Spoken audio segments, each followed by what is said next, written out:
Dr. Flanagan from GoodVets in Uptown Chicago, and today I'd like to talk to you on how to better understand dog reproductive services and breeding. My assistant Carmiana will help by asking some questions, and I hope we're able to help you learn more about this topic.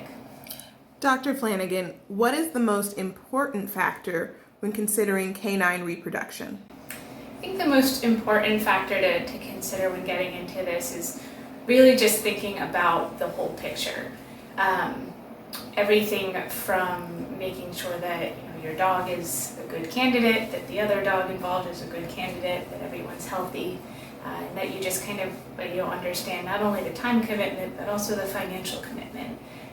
There are certainly things that can be health issues along the way, so you have to kind of factor that in as well. And then ultimately at the end of it, you're going to have puppies that are ultimately your responsibility as well.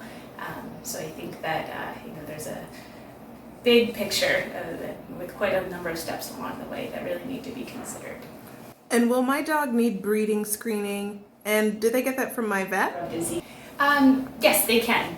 And what that typically entails is, first and foremost, just a thorough physical exam of your dog, just to make sure that they themselves are healthy and don't have anything that would make breeding a bad idea or that you might want to take care of first.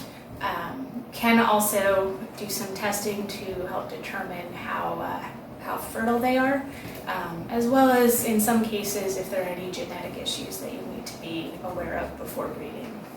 And how's my dog's pregnancy status evaluated?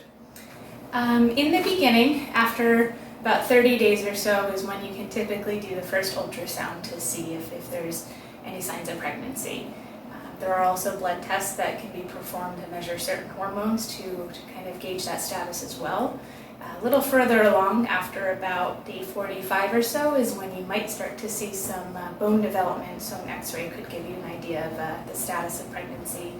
And that is usually quite far along the line, as the dog's pregnancy is only about 63 days or so.